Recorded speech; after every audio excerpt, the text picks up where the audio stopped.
It's the Brad and John Show. The Brad and John Show. This is the B block, the Bravo block. Today's date is June 12th, and we start the B block right around 7:20 or so. And today, John, is the inaugural first official Brad's Top 3. Okay? Now, you there, John?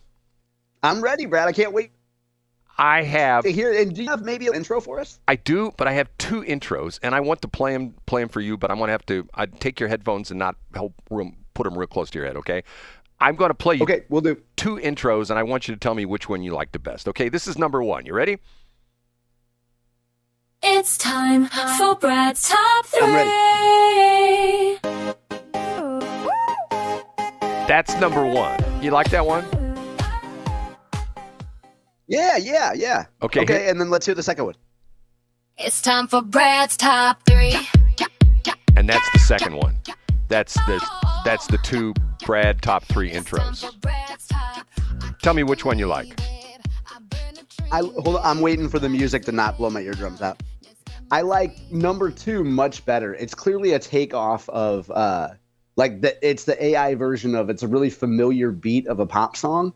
So I think now that people can actually hear the radio frequency in their cars and on their radios, I think people would, the only way they're going to hear about our station since you don't advertise is if they're pushing buttons, as you like to say. So maybe they would hear that and then stop because they think it's a pop song, and then they would actually hear you talk. So in other words, let's go with number 2, Brad. Okay, we'll go with number 2. Maybe I'll throw number 1 from time to time. So this is the inaugural broadcast of Brad's Top 3. And we start off with... It's number 3. Yes, it's number 3. And what is so number good. 3? It is Joe Rogan claims 2 former presidents called Spotify over his commentary. Did you read this story, John? No, but you know what, Brad? I saw a headline on YouTube, and I didn't click on it. But so I'm curious. I'm guessing it's going to be Biden and who? Well, but the interesting thing about it, it wasn't Biden because at the time Biden was the president, so it couldn't be Biden because this is when the COVID thing was going on, so it had to be former presidents because. Wow. Okay. Well, who was it then? Well, they don't ever say who it was. I assume, obviously, one of them had to be Clinton. Wouldn't you say one of them was Clinton? Yeah, and who's the they here? So is this from YouTube or what is this? Joe Rogan, and let me read the article. He says that this comes from the high-ranking officials at Spotify, who is the company he was associated with. I think he still is, but at the time, he was exclusive to Spotify.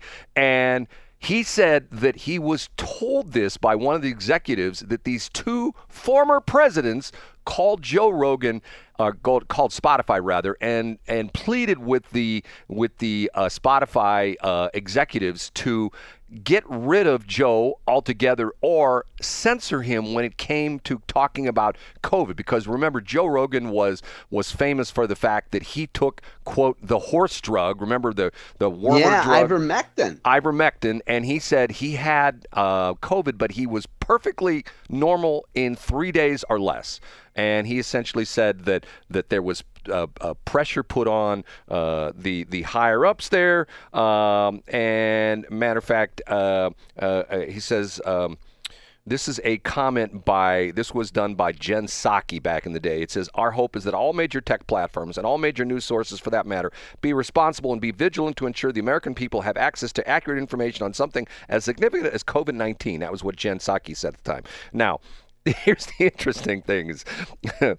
He says, people started listening despite how his critics attacked my reputation. And they started listening like, oh, he's really reasonable and pretty humble about all this stuff and just asking questions. And he goes on to say, I'm like, why aren't you guys concentrating on the facts that a 55-year-old man is fine 3 days after during the worst strain? It was during the Delta where everybody's freaking out. This one's going to kill us. And I was fine in 3 days. And this is pretty funny. He goes on and said, it's so dirty. It's such a dirty business. God, I used to have massive respect for journalists. If I ever had done this podcast, I would be your regular schmo out there with, just spitting out all the company lines and all the blast all over the news.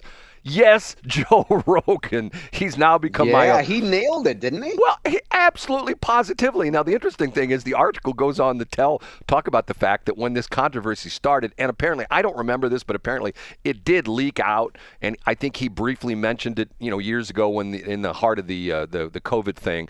He said that when this leaked out, within a month, he gained over 2 million subscribers. So, once again, be careful for what you wish for, and especially sometimes it's like saying, oh, you don't want to go to this restaurant. The food there is not the best, and the next day you can't get a reservation at that restaurant because people go say, well, if that guy says it's not the best, he's the terrible food critic for the Post-Dispatch. I'm going to go. And we don't like him. That place must be great. Right.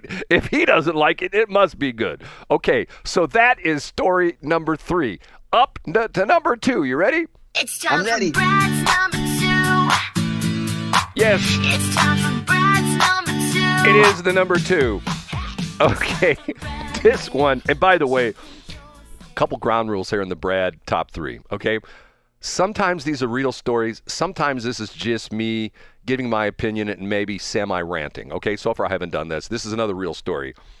Foreign nationals can now join the wait list for Trump's $5 million fast-track to U.S. citizenship. I've said this all along, but what I say is instead of having all of the people come across the border, essentially just say, okay, if you're going to come across the border, here's your contract.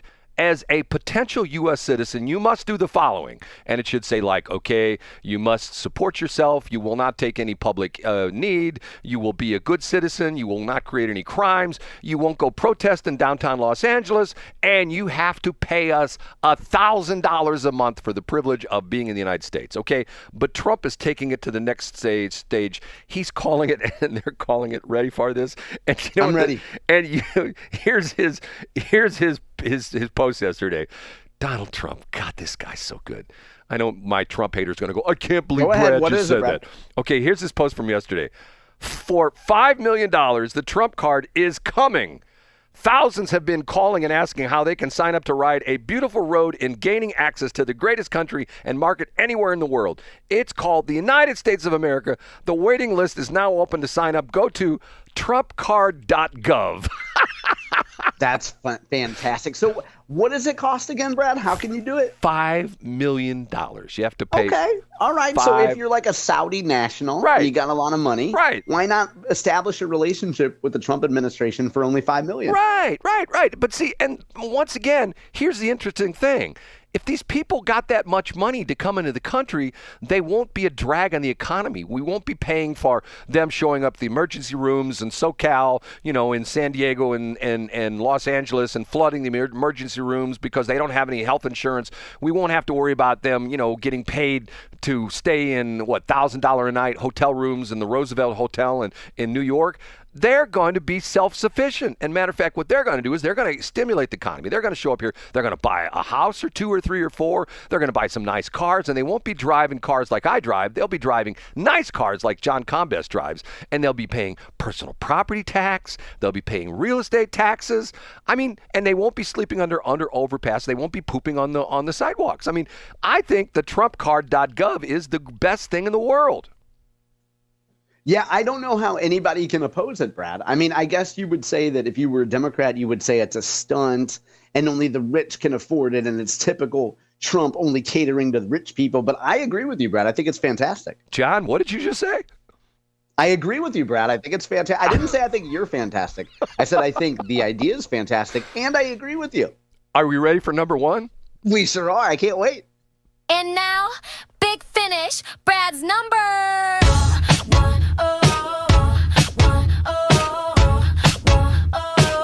John, what do you think of my jingles? I think that's the first time a young woman has been excited about your big finish in decades.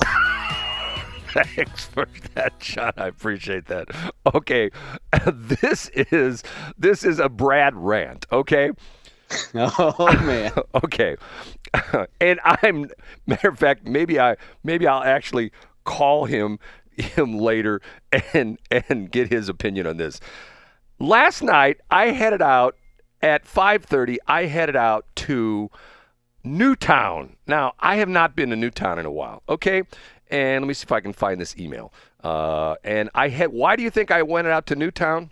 Take a guess, Because John. you were lobbying for them to actually use gas-powered mowers instead of quiet mowers. No, hold on a minute. Let me see if I can find the exact. I got an invitation from, let me see if it's right here. ELAM. Yes, here it is. Okay, here's the invitation. And I'm not making fun of Mike Elam. I'm just saying I have a problem. Tonight at 6 p.m., join us for an event with Mike Elam in Newtown. Okay, Newtown. And it says, just a quick reminder, we hope to see you tonight at 6 p.m. at the Commons Courtyard in Newtown. John, have you ever been to Newtown before? I have. It's been a while. But yeah, they have their own little community there, restaurants, volleyball courts, probably pickleball today. So I drive, once again, I'm not saying nasty things about Newtown. I just don't get it. I scratch my head. I haven't been there in a long time. You get off 370, you go, I guess it would be north on what used to be called Elm, which is now Newtown Boulevard. And what's interesting is when you drive into Ladue, you drive, past all these nice houses, and as the closer you get to Ladue, the nicer the houses get. As you drive to Newtown, the closer you get to Newtown, the more industry you see. You see cranes and trucks and construction companies and all sorts of weird stuff. And then all of a sudden, out of the blue, you see Newtown. So I turn into Newtown, and immediately I have to start dodging the golf carts. And I think to myself, am I in Newtown or Cottleville? So a lady has her golf cart stopped, and she's got a super nice golf cart. And I said to her, ma'am, I don't know my way around here. Can you tell me how to get to the Commons Courtyard? And she looks at her friend, and she goes, Commons Courtyard? Oh, I think you go down this street and you hang a right. I said, do you live here? She says, oh, yeah. I said, do you know where the Commons Courtyard is? Don't you go there? She says, I don't know. I think that's where it is. So I took her directions. I ended up driving past all these crazy, weird houses, which I think they're crazy weird. And I ended up at a construction site. I thought to myself, this is not the courtyard. So I grab my phone and I bring up Google Maps and I type in Newtown Commons Courtyard. And the nice lady says, oh, turn around. Make a right in 100 feet. So I got out of the construction site. I made a right at 100 feet. I turned onto some French street, Rue de la Sally or something like that. Yeah, and it says your destination is a half mile on the right. So I drive and I drive and I drive, and then it says, you've arrived. And I'm thinking to myself, this is a bunch of houses. I don't see a courtyard anywhere. So I stop another golf cart guy, and I say, hey, can you tell me where the Newtown Courtyard is? The Commons Courtyard? He goes, I don't know. I just live here. I swear to God, is what he said. So I drove around for a couple minutes. I just live here. That's what he said. So I drove around for a couple more minutes, and I thought to myself, and once again, I did a new Google map search, and I put in Newtown Commons Courtyard, Newtown, St. Charles, Missouri, and it took me to another place, which was not the first place, or not the construction site the lady told me to go to, not the other place that told me to go to, a third place, which I could see no one there. So I'm thinking to myself, I'm done with this. Now, here's my problem. I'll be honest with you, John. I don't know why it is. Newtown just creeps me out. To me, it's a creepy, weird place. I know that people go, oh my God, it's like living 100 years ago. It's a community and all the houses are so close together and you can walk here and you can walk there and it's so beautiful. To me, it's creepy as all get out. I mean, it just to the point where when I finally got out of there, I thought to myself, damn. Now, here's where my problem is.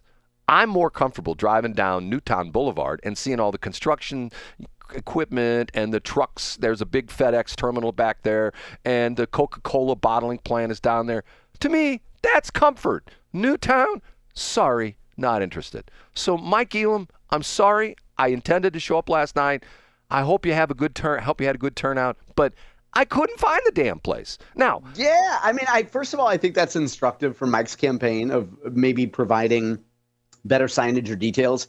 Newtown clearly isn't going to do it because I guess if you're in Newtown, your presumption is everybody who needs to know where the community common ground or whatever it's called is already lives here. You don't need to welcome outside. But John, I understand the Newtown mentality. You want to live in an area where you know is safe. You know the neighbors recognize if there's a funny car parked outside the house too long, they're going to call the cops. There's not going to be any savagery or lawlessness or hooliganism in that community. So I see why people want to live out there. John, but here's, you just pointed out the problem. The problem is there are some states, and I talk about this all the time when I travel. Now you've got it on your phone, but there are some states that don't have billboards, okay? So how do I know where the next Stuckey's is? You know what I'm saying? I mean, I get it. And if there's no billboard that tells me the McDonald's is exit number 162, the same thing in Newtown. There's no signs anywhere. I mean, you'd think they go like, hey, turn, arrow to Newtown, common ground. But here's my other thing. Should I call Mike? Would you mind if I call him next break? Oh, sure. Why not? Okay. Why? There's got to be, in the age we live in, which is called the GIS age, and talk to anybody in government. Oh, GIS, we love GIS. Graphical information systems or geographic information systems, whatever. Everybody has an address. Everybody has an address. This place has got to have an address. And if I would have had an address, I could have put it right in. Oh, it's on me right here. And the other interesting thing is, I talked to two of my friends who are familiar with Newtown, and I asked both of them, I said, do you know where the Commons Courtyard in Newtown is? And both of them said, no. Matter of fact, one of them brought it up on her phone, and she says, which is interesting because this lady just signed up for the Westplex Chamber of Commerce, there's a Newtown, it's what do you call it? It's like a we office. You know what I'm talking about? It's like co-working office. There's a Newtown. Oh yeah, like a in the WeWork model where you could go in there and set up your laptop and pretend to work while you check your email. Right, and that's what came up on her phone, that was the location. And I go, no, I don't think that was it. Now maybe it was. I don't know, but that's the end of Brad's top 3 for Thursday. Very good, Brad. What a great inaugural edition there. Now, before you call Mike, other than asking about the event, you might want to give 5 or 10 seconds to thinking about what else you want to ask him. Like if people are interested in coming to some of his events, where can they find out where his events are besides Boomer Facebook for like functional people who don't require an aide to wipe the drool from their chin so they don't use Facebook? Where can people find it? Should people follow him on LinkedIn? Where can people find out about his events? John? It was funny. Yep. It was funny because there's another part of the story that I haven't told you, that as I was trying to leave Newtown, I got lost on the way out, and I pulled a guy over in a golf court, and I asked him how I get out, and he says, I won't talk to you because you got drool running down your chin. That's what he says. Okay, we have to take a break.